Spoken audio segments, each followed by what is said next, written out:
नमस्कार, जय मल्हार रेसिपी चॅनलच्या वतीने आज मी आपल्याला उपवासाचे गुलाबजाम कसे तयार करतात हे दाखवणार आहे। तर उपवासाचे गुलाबजाम बनवण्यासाठी 100 ग्राम अरारूटची पावडर घेतलेली आहे, 100 ग्राम पनीर घेतलेला आहे आणि अर्धा किलो खवा घेतलेला आहे। तर आता खवा, पनीर आणि अरारूट एकत्र एकजीव करून घेऊया।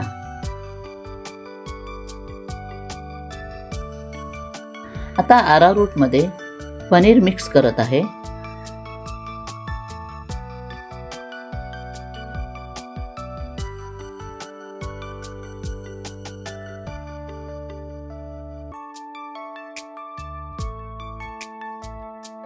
अरारूट मध्ये पनीर मिक्स करून घेतल्यानंतर आता खवा मिक्स करून घेत आहे।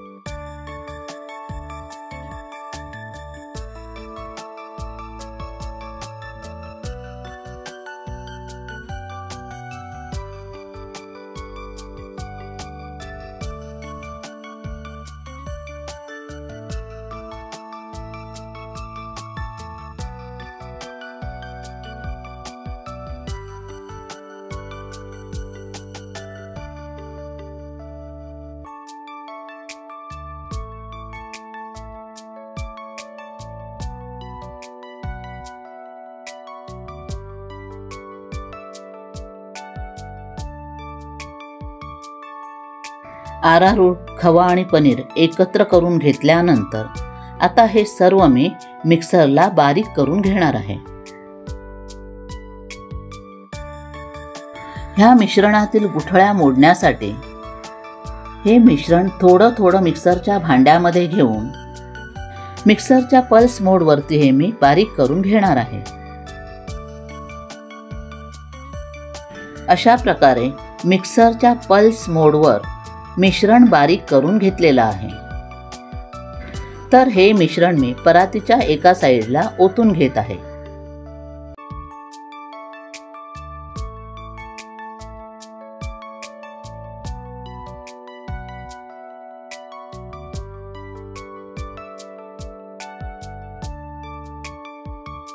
अशा प्रकारे राहिलेलं मिश्रण मी मिक्सरच्या पल्स मोडवर बारीक करून घेणार आहे।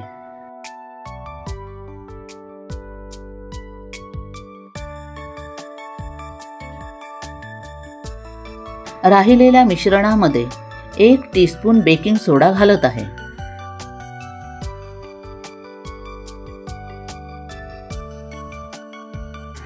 गुलाबजामचं मिश्रण आणि बेकिंग सोडा मिक्सरमध्ये एकजीव करून घेत आहे।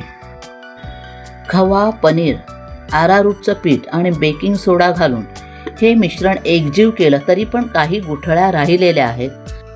तर हाताच्या तळव्याच्या सहाय्याने हे मिश्रण मी मुलायम करून घेत आहे।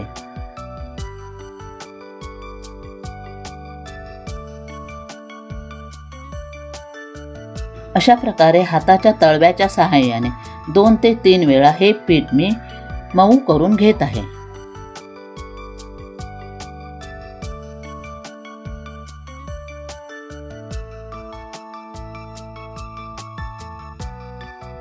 या गुलाबजामच्या पिठामध्ये 1 टेबलस्पून दूध घालत आहे।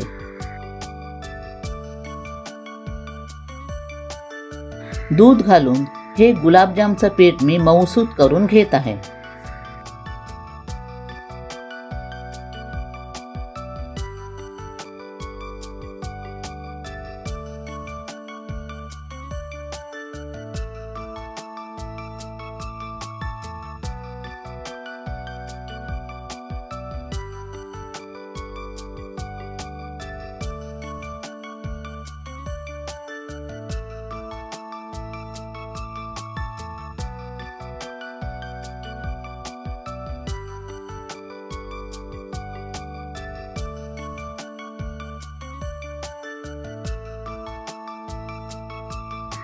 आपलं गुलाबजामचं पीठ व्यवस्थित झालेलं आहे। जास्त पातळही नाही की जास्त घट्टही नाही.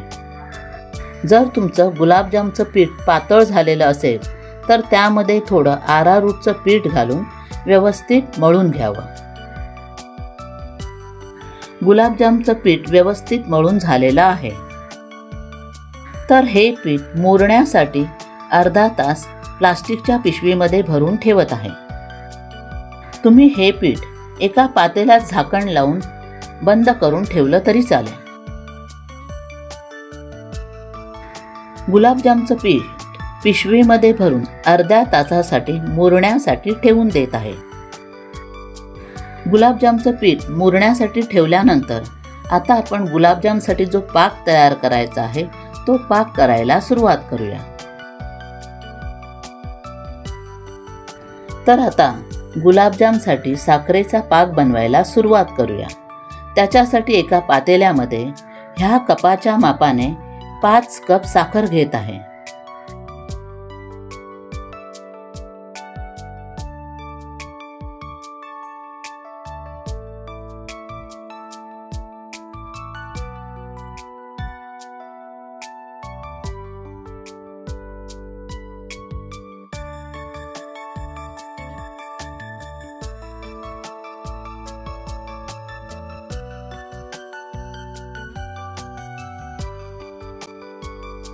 तुम्ही ज्या कपाच्या मापाने साखर मोजून घेतलेली आहे त्याच कपाच्या मापाने पाणीही मोजून घ्यावं.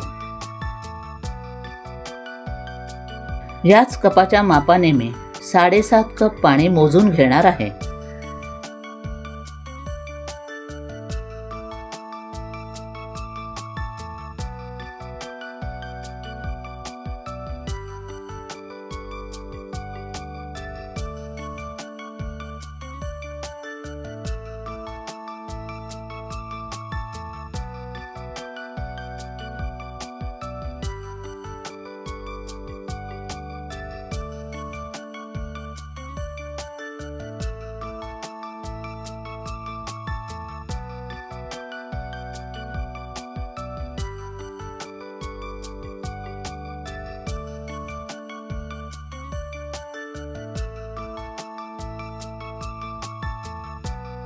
गॅसच्या मंद आचेवर साखर विरघळवून घेत आहे.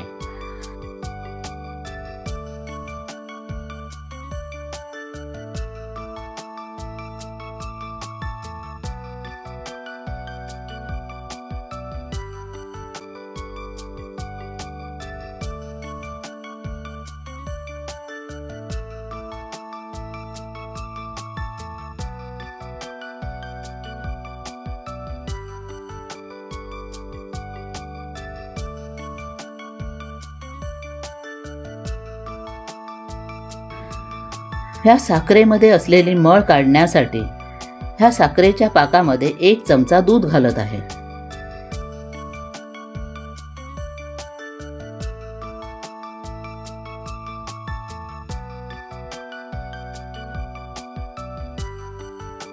दुधामुळे साखरेतील मळ बाहेर यायला मदत होते. साखरेच्या पाकामध्ये दूध घातल्यामुळे साखरेतील मळ बाहेर आलेली आहे फेसच्या रूपामध्ये. तर हा फेस आपण बाहेर काढून टाकूया.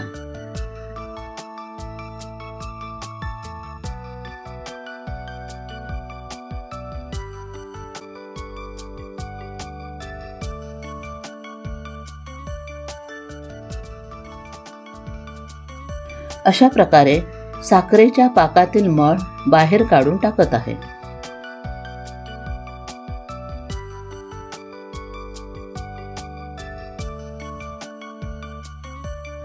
आता स्वच्छ झालेल्या साखरेच्या पाकामध्ये वेलचीचे दाणे आणि साखर मिक्सरला बारीक वाटून ती पावडर मी ह्या पाकामध्ये घालत आहे.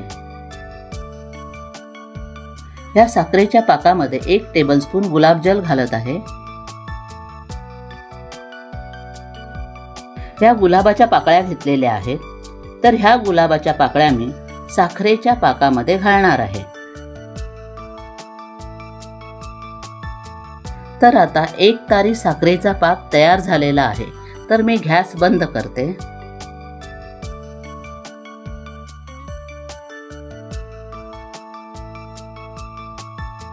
तर आता मी गुलाबजाम बनवायला सुरुवात करते. अर्धा तास झालेला आहे. तर या प्लास्टिकच्या पिशवीमधील गुलाबजामचं पीठ मी बाहेर काढत आहे.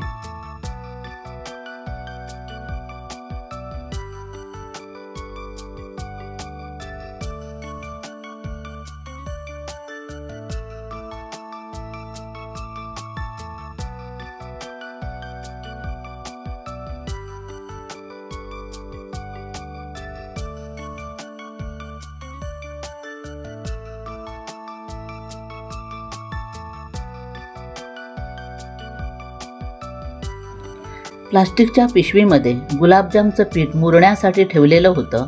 ते पीठ मी पुन्हा एकदा मळून घेत आहे.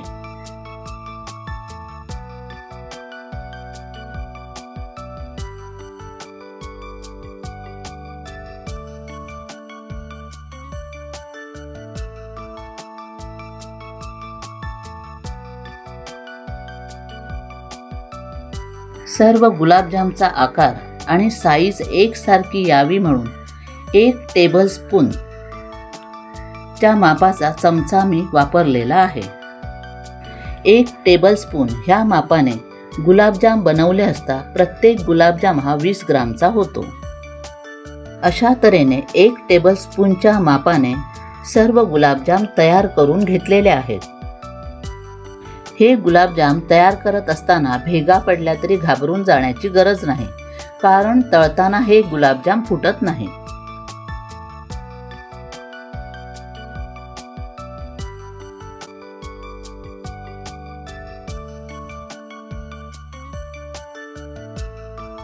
तर आपले सर्व 1 मापाचे गुलाबजाम तयार करून झालेले आहेत. तर हे गुलाबजाम आता आपण तळायला सुरुवात करूया. गुलाबजाम तळण्यासाठी कढईमध्ये तेल गरम करत ठेवत आहे.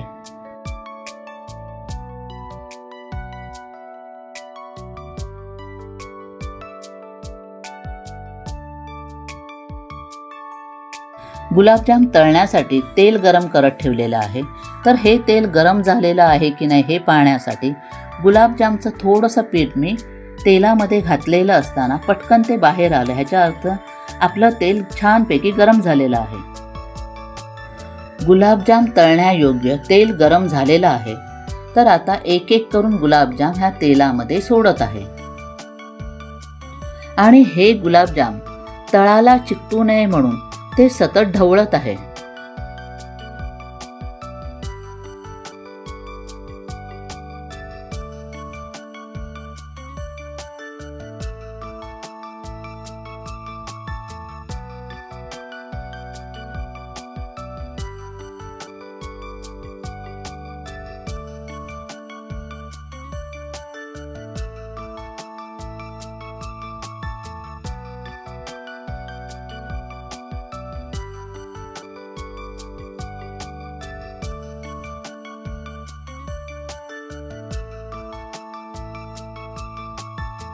गुलाबजाम छान सोनेरी रंगावर आलेले आहेत. आपण अजून थोडा वेळ ते तळून घेणार आहोत.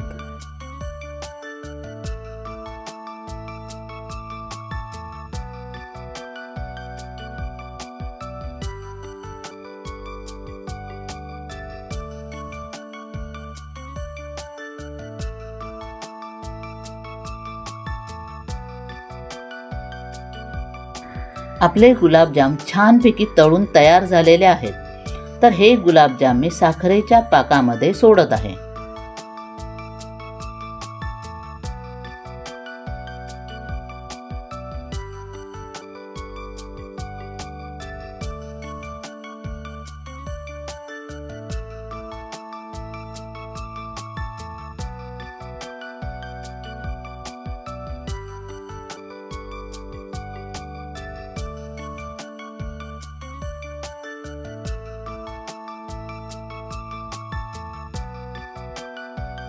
अशा प्रकारे बाकीचे राहिलेले गुलाबजामही तेलामध्ये तळून घेत आहे.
तळून झालेले गुलाबजाम पुन्हा मी साखरेच्या पाकामध्ये सोडत आहे.